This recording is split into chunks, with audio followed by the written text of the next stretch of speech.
இல்லை, கடந்த காலங்களில் திமுக என்ன செய்ததோ அதை இப்ப இவங்க செய்யறாங்க. இப்ப இவங்க தூத்துக்குடி துப்பாக்கி சூட தங்கச்சி இப்படி நியாயமா பார்ப்போம். கள்ளச்சாராயம் குடிச்சு செத்தது கள்ளக்குறிச்சியிலங்கிறது கொழுப்படுத்து போய் குடிச்சு செத்தது, அது குடிச்சு செத்தது. தம்பி விஜய் அவர்களை பார்க்க போனது ஒரு நடிகரை பார்க்க போய் செத்தது. இது ஒரு நாட்டுக்கு ஒரு சேவையோ ரொம்ப அவசியமோ அப்படிலாம் ஒன்றும் கிடையாது. சுதந்திர தினத்துக்கு விடுதலை நாளை போற்றுவதற்கு எல்லாரும் கூண்டாங்க இருந்துச்சு, அப்படிலாம் ஒன்றும் கிடையாது. ஒரு பெரிய இந்த மாதிரி தியாகியை போற்ற போனாங்க, அப்படிலாம் ஒன்றும் கிடையாது. ஒரு நடிகரை பார்க்க போய் அது சிக்கி செத்தாங்க, அதுவும் தேவையற்றது. ஆனால் தூத்துக்குடி துப்பாக்கி சூடு அப்படி கிடையாது. அந்த மரணம் 15 பேர் செத்தான, 13 பேர். அதுக்கப்புறம் 2 நாள் வீட்டில் தேடி போய் சுட்டது 15 பேர் இன்னைக்கு. அந்த மரணம் அப்படி கிடையாது. மக்களின் கிளர்ச்சி, மக்களின் புரட்சி. அங்க ஸ்டெர்லைட் இருக்கிறதுனால என்னுடைய காற்று நஞ்சாகுது, என்னுடைய நில நஞ்சாகி நீர் விஷமாகி மஞ்சள் தன்மையோடு வருது, நான் வாழ முடியல, அதை நிறுத்துன்னு சொல்றது மக்களின் கிளர்ச்சி. அங்க ஒரு தலைவன் இல்லை, ஒரு கொடி இல்லை, மக்களே ஒருங்கிணைந்து போராடிய போராட்டம் எப்போதாவது வரலாற்றில் வரும். அதை ஏன் துப்பாக்கி சுட்டு படுகொலை செஞ்ச? இது விபத்து, அது படுகொலை அரசு செய்து. அதுக்கு யார் ஏதாவது பேசுனாங்களா? அந்த வீடுகளுக்கு ஏதாவது ஊக்கத்தொகை கொடுக்கப்பட்டிருக்கா? அந்த வீடுகளில் இறந்தவர்களுக்கு அரசு வேலை கொடுப்பேன், அது கொடுப்பேன், இது கொடுப்பேன்னு ஏதாவது சொன்னதுண்டா? இந்த பாரதிய ஜனதா காங்கிரஸ் உண்மை கண்டறியும் உங்களுக்கு ஓடி வந்ததுண்டா? அப்ப அந்த சாவை வச்சு, அந்த உயிரற்ற உடல்களை வச்சு, அந்த ரத்தம் கண்ணீரை வச்சு இந்த திமுக என்ன பேச்சு? அதைத்தான் இன்னைக்கு இது பேச்சு.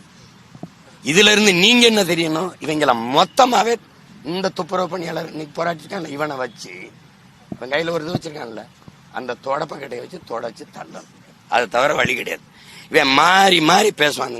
இங்க இருக்கும்போது திடீர்னு புனிதன் ஆயிடுவான், எதிர்கட்சியா இருக்கும்போது புனிதன் ஆயிடுவான். இப்ப ஆளுங்கட்சியா இருக்கும்போது மறுபடியும் என்ன பண்ணுவான்? அதே இது அவர்கள் செய்யவில்லையா, அவர்கள் ஆட்சியில் நடக்கவில்லை. அண்ணா பல்கலைக்கழகம் சொல்லுங்க, பொள்ளாச்சி பாலியல் அப்படின்னு. என்ன நீங்க இந்த படுகொலை, இந்த விஜயுடைய கட்சி சாவ சொல்லுங்க, நீங்க தூத்துக்குடி, இதுதான் இது நடக்கும். இப்ப நானே கேட்கிறேன், இவ்வளவு வேகமா வர்ற பிஜேபி, இந்த காங்கிரஸ், இந்த சிபிஐ விசாரணை, அந்த நீதிமன்றம் தூத்துக்குடிக்கு மட்டும் ஏன் வரல? ஒரு கேள்விதானே. மனு கொடுக்க வந்த மக்களை சுட சொல்லி உத்தரவிட்டவன் எவன்டா? நல்ல ஆன்மகன் நான் தான். அன்றைக்கு தலைமை பதவியில் இருந்த முதலமைச்சர் தொலைக்காட்சியில பார்த்தான் தெரிஞ்சுக்கிட்டேங்கிறாப்ல. அப்ப வேற எவன் சொன்ன? ஒரு போராட்ட வழிமுறையை கட்டுப்படுத்த உங்க எல்லாருக்கும் தெரியும். தண்ணீரை பீச்சி அடிப்பாங்க, தடியடி நடத்தி கலைப்பாங்க, கண்ணீர் புகை குண்டுகளை வீசி கலைப்பாங்க, மீறினா இடுப்புக்கு கீழே சுடுவாங்க. ஆனா கழுத்துல குறிபாத்து சுடுற உத்தரவை கொடுத்தவன் எவன்? நெஞ்சில குறிபாத்து சுட சொன்னவன் யாரு? மனு கொடுக்க வந்த மக்கள் கலவரம் தான் செய்வான்னு முன்கூட்டியே எப்படி கணிச்சா? இதுக்கெல்லாம் பதில் இருக்கணும்ல.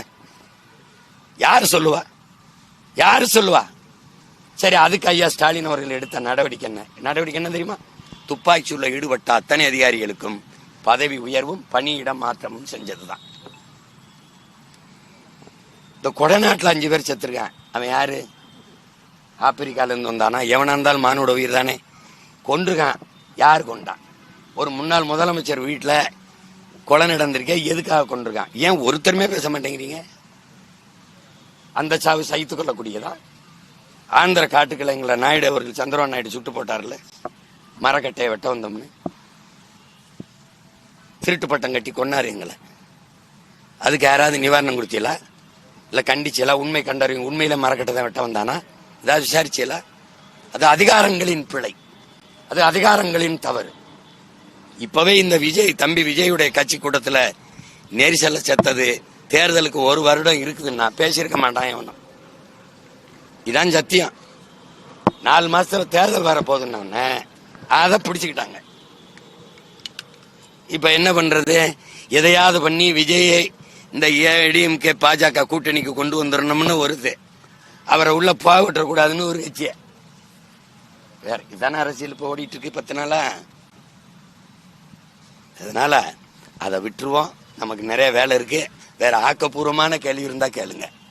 செய்திகளை உடனுக்குடன் தெரிந்து கொள்ள கீழ்கண்ட கேபிள் மற்றும் டிடிஎச் நெட்வொர்க்குகளில் எம்நாடு செய்தி தொலைக்காட்சியை காணுங்கள். பாதகம் செய்பவரை கண்டால் நாம் பயம் கொள்ளலாகாது பாப்பா. மோதி மிதித்து விடு பாப்பா, அவர் முகத்தில் உமிழ்ந்து விடு பாப்பா. அண்மை செய்திகளை உடனுக்குடன் தெரிந்து கொள்ள இணைந்திருங்கள் எம்நாடு தொலைக்காட்சியுடன்.